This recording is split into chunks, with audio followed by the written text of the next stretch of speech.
Hello hi students, welcome to Vinayak believers classes. So students, कल मैंने आपको पढ़ाया था कपास, जो कि हम वानस्पतिक रेशा पढ़ रहे थे, जिसके अंदर हमने पढ़ा बीज वाले रेशे। कपास जो आता है वो बीज वाले रेशे में आता है। बीज वाले रेशे के अंदर दूसरा था कापोक। स्टूडेंट्स, कापोक जो है मैं आपको इसमें ऐसे ही समझा देती हूँ, क्योंकि कापोक जो है वो इतना इम्पोर्टेंट नहीं है, क्योंकि इस रेशे के अंदर ऐंठन नहीं होती, ऐंठन का अभाव होता है, जिस वजह से इसके कपड़े जो हैं वो पहनने के लिए नहीं बनाए जाते।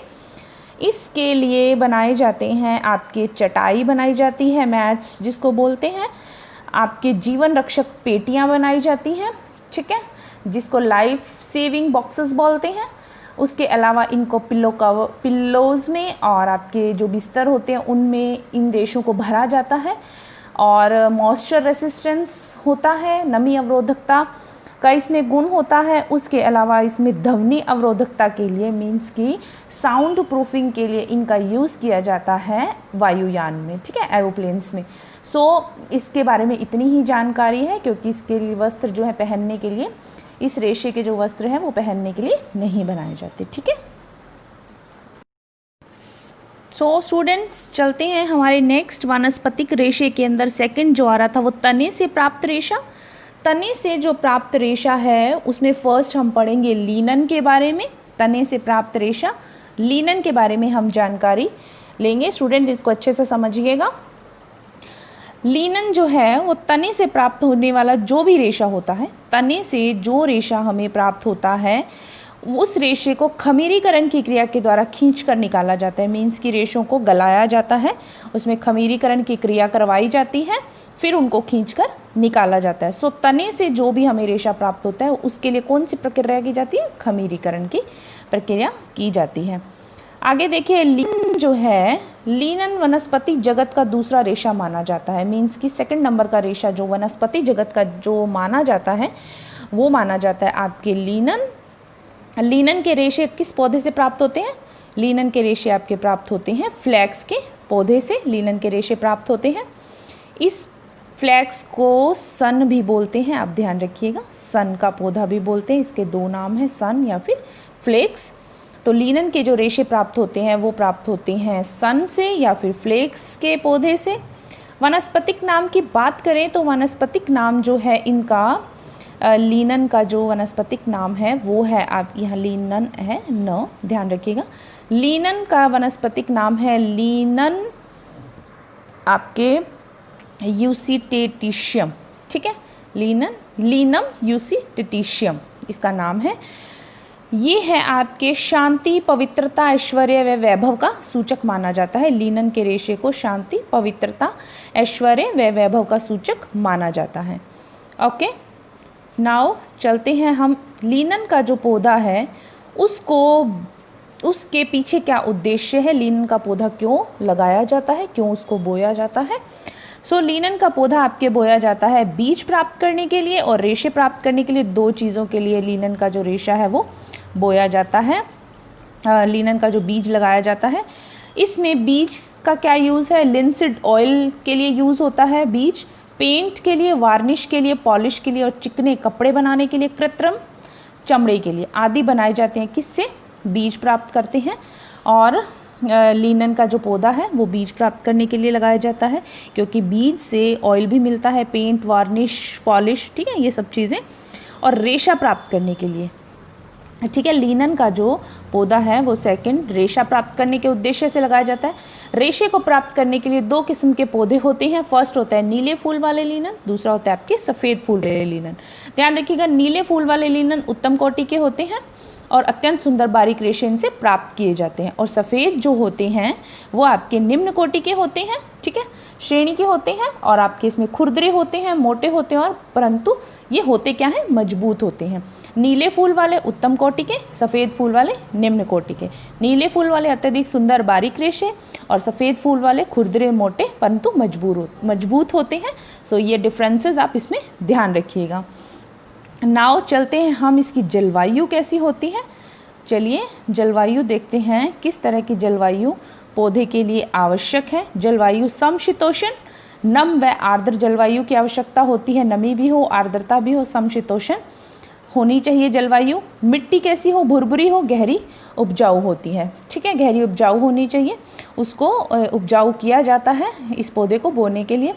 लंबाई देखिए, पौधे की लंबाई होती है 30 इंच से 40 इंच, रेशे की लंबाई होती है 10 इंच से 20 इंच तक। ये याद रखिएगा, पौधे की लंबाई कितनी होती है 30 से 40 इंच और आपके रेशे की लंबाई 10 से 20 इंच।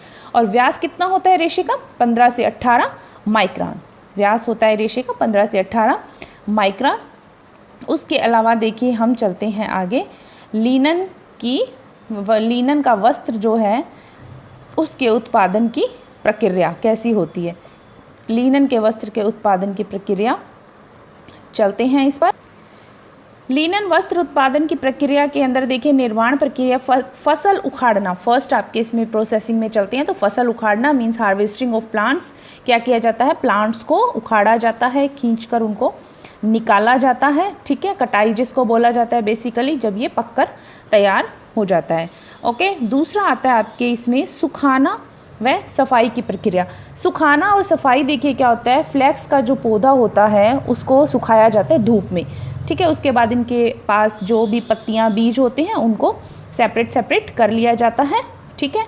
फिर इनको बंडलों में बांध दिया जाता है इस तरह से, ठीक है। उसके बाद हम चलते हैं, इसका थर्ड आपके प्रोसेसिंग में आता है गलाना। देखिए ये गलाना जो है, रेटिंग बोलते हैं इसको, ये 4 विधियों द्वारा किया जाता है। ग्रेटिंग जो है 4 विधियों द्वारा होता है, जिसमें आपके फर्स्ट आता है वाटर द्वारा, सेकंड आता है ओस द्वारा means due rating, water rating, आपके आ जाता है केमिकल जो है मेथड रेटिंग, और मैकेनिकल रेटिंग मेथड।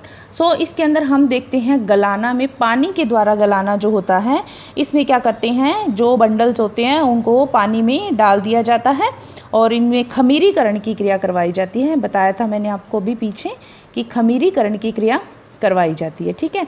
खमीरीकरण से क्या होता है कि जो इसके बैक्टीरिया जो होते हैं, वो पैक्टिन जो इसके अंदर होता है, सेल्यूलोज जो होता है, पैक्टिन जो होता है उसको बैक्टीरियाज खा जाते हैं और रेशे जो होते हैं एक दूसरे से अलग अलग हो जाते हैं। ओस द्वारा गलाना में क्या आ जाता है आपके, ओस द्वारा गलाने में जैसे इन पौधों को गलाने की प्रक्रिया ओस के द्वारा कर दी जाती है। पौधों को क्या कर दिया जाता है, घास के ऊपर फैला दिया जाता है। जैसे जैसे इन पर ओस पड़ती है तो ये क्या होते हैं, गीले होते जाते हैं और ये अलग अलग हो जाते हैं। थर्ड आता है आपके रासायनिक विधि, जो केमिकल मेथड है। इसमें कौन कौन सी चीज़ें यूज़ की जाती हैं, इसमें आपके यूज़ किया जाता है सोडा ऐश, ऑक्जेलिक एसिड और कास्टिक सोडा। इन सब चीज़ों को गर्म पानी में डाल दिया जाता है और इनको गर्म पानी में पौधों को छोड़ दिया जाता है और खमीरीकरण की क्रिया होती है, और तब ये इसके जो रेशे हैं वो क्या हो जाते हैं, अलग अलग हो जाते हैं, ठीक है। आपके फोर्थ आ जाता है मैकेनिकल मेथड। मैकेनिकल मेथड के अंदर आपके आ जाता है स्टूडेंट्स, गर्म पानी जो होता है 75 डिग्री से 90 डिग्री सेल्सियस गर्म पानी होता है, उसको एक लकड़ी के जो आपके पात्र होता है उसमें डाल दिया जाता है और फिर पौधों को क्या कर दिया जाता है, गलने के लिए छोड़ दिया जाता है। और इस प्रक्रिया को बेसिकली किस नाम से बोलते हैं, पावनेल प्रक्रिया। से जब गल जाता है, रेशे अलग अलग हो जाते हैं, पैक्टिन अलग हो जाता है, शुद्धियाँ दूर हो जाती हैं, साफ़ पानी से जब इनको धो दिया जाता है, इस प्रक्रिया को क्या कहते हैं, पावनेल प्रक्रिया बोला जाता है। चलिए नेक्स्ट चलते हैं, तोड़ कर रेशों को अलग करना मीन्स आता है ब्रेकिंग एंड स्कचिंग। इसमें आपके आ जाता है हाथ या मशीन की सहायता से इन रेशों को अलग कर दिया जाता है, जिसको क्या कहते हैं, स्कचिंग बोला जाता है। क्योंकि गलने की बाद क्रिया संपन्न हो जाती है, जब पूरा हो जाता है तो तनों को क्या किया जाता है, इनको सुखा लिया जाता है और फिर इनको जो बड़े बड़े आयरन के जो रोलर्स होते हैं, ठीक है, बेलन जो होते हैं लोहे के, उनसे गुजारा जाता है, दबाया जाता है और जो इनके तने होते हैं वो एकदम कठोर हो जाते हैं और ये क्रिया जो होती है इसको ब्रेकिंग बोलते हैं। एंड देन इसके बाद मशीन की सहायता से इन रेशों को अलग किया जाता है, उसको बोलते हैं स्कचिंग, ठीक है। चलिए नेक्स्ट आपके आता है इसमें फिफ्थ जो प्रोसेसिंग होती है वो होती है आपके इसके कंघी करना, कंघी एवं सफाई करना, ठीक है। कंघी एवं सफाई करना में आपके आ जाता है स्टूडेंट्स, इसमें कंघी करने के लिए जब करते हैं तो रेशे क्या हो जाते हैं, समानांतर हो जाते हैं, लंबे रेशे अलग हो जाते हैं, छोटे रेशे अलग हो जाते हैं। जो लंबे रेशे होते हैं उनको लाइन बोला जाता है। लिनन के लंबे रेशों को लाइन बोला जाता है और छोटे रेशों को क्या बोला जाता है, टो बोला जाता है। ठीक है, उसके बाद आपके आता है कताई। कताई प्रक्रिया में मैंने आपको बताया था, इसमें रेशों को बटा जाता है, ऐंठन दी जाती है। सो ये सब काम रोलरों से होते हैं। ठीक है, बटाई प्रक्रिया होती है, धागा वस्त्र के लिए तैयार हो जाता है, वस्त्र मतलब तैयार समझा जाता है। ठीक है, जब इसके जो रेशों को काटते हैं, बुनाई करते हैं, इसको बटाई करते हैं, ट्विस्टिंग जिसको बोलते हैं, दी जाती है, धागों को खींचकर एक समान किया जाता है फिर इनको, और इसीलिए इसको क्या बोलते हैं, आपके कताई बोला जाता है। फिर आ जाता है इसमें बुनाई। बुनाई जो प्रक्रिया है, इसमें आपके जो लिनन के रेशे होते हैं, इसमें बुनाई की जाती है, और बुनाई करने पर ये जो है एक वस्त्र तैयार हो जाता है। जब धागों की बुनाई की जाती है तो वस्त्र एक तैयार होता है, मीन्स कपड़ा तैयार हो जाता है। उसके बाद इसके ऊपर क्या की जाती है, फिनिशिंग की जाती है। फिनिशिंग मीन्स कि को जो भी गुण है, परिष्कृति की जाती है, परिसज्जा की जाती है। ठीक है, लिनन के जो रेशे होते हैं वो थोड़े येलोइश होते हैं, सो इनको ब्लीच करना आवश्यक होता है, क्योंकि इनमें थोड़ी सी ताकि चमक आ जाए।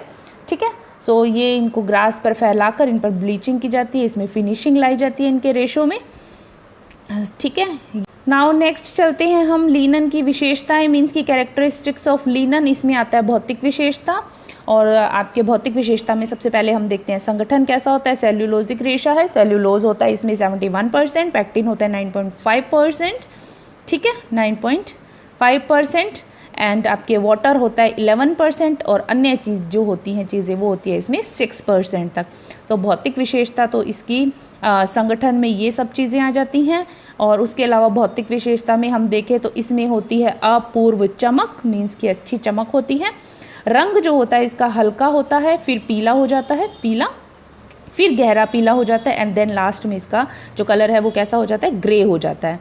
ओके, उसके बाद आपके आ जाता है मजबूती। इसकी जो होती है वो कपास से ज़्यादा होती है, ये चीज़ ध्यान रखिएगा, मजबूती जो होती है कपास से ज़्यादा। और गीली, जब इसको गीला किया जाता है, भिगोया जाता है, तब इसकी मजबूती जो होती है वो 20% तक क्या होती है, वो बढ़ जाती है। ठीक है, लेकिन वैसे इसकी मजबूती जो होती है वो कपास से ज़्यादा होती है। गीली अवस्था में 20% ज़्यादा होती है। कपास की कितनी थी गीली अवस्था में, 30%, और लिनन की कितनी है गीली अवस्था में मजबूती, 20% ज़्यादा। ओके, और आपके इसमें आ जाता है प्रतिस्कंदता, प्रत्यास्थता और शिकन प्रतिरोधकता का इसमें सख्त अभाव होता है। इसमें प्रत्यास्थता नहीं होती, प्रतिस्कंदता नहीं होती, और शिकन प्रतिरोधकता का भी इसमें क्या होता है, अभाव होता है। गुड कंडक्टर ऑफ हीट, ताप के अच्छे सुचालक होते हैं, इसीलिए इनको यूज़ गर्मी में भी कर सकते हैं। ये अच्छा ताप के सुचालक होने की वजह से इनका यूज़ गर्मी में भी होता है। गर्मी में ये वस्त्र पहनना आरामदायक महसूस होता है, सो इसीलिए इसको पहना जाता है। ताप के अच्छे सुचालक होते हैं। अनुवीक्षणीय रचना की अगर बात करें तो अनुवीक्षणीय रचना इनकी होती है बेलनाकार, गोलाकार और चमकदार होती है। अनुवीक्षणीय रचना कैसा दिखाई देता है, इसका जो रेशा होता है बेलनाकार दिखता है, गोलाकार दिखता है, और एकदम शाइनी होता है। फिर आ जाता है आपके स्टूडेंट्स रासायनिक विशेषताएं। रासायनिक विशेषताओं में देखिए, जो आम्ल से ये लिनन का रेशा नष्ट होता है, क्षार का इस पर कम प्रभाव पड़ता है, रंग पर कम प्रभाव पड़ता है, इसके आम्ल से नष्ट हो जाता है, ध्यान रखिएगा, और क्षार का कम प्रभाव पड़ता है। ज़्यादा ब्लीच करने से ये रेशा क्या हो जाता है, वीक पड़ जाता है, कमज़ोर हो जाता है, और इस पर पसीने का भी बुरा प्रभाव पड़ता है। देखिए, अम्ल से नष्ट होता है तो पसीने का भी बुरा प्रभाव पड़ता है, ये ध्यान रखिएगा, क्योंकि हमारे पसीने में भी एसिटिक जो होता है, तो इसीलिए अम्ल का नष्ट प्रभाव पड़ता है तो पसीने का भी बुरा प्रभाव पड़ता है। क्षार का कम प्रभाव पड़ता है। ठीक है, ये था आज हमारा linen. So students, thank you so much for watching my video. अभी कल हम पढ़ेंगे आगे, प्राणिज रेशों पर चलेंगे। तो चलिए, आज की वीडियो में इतना ही।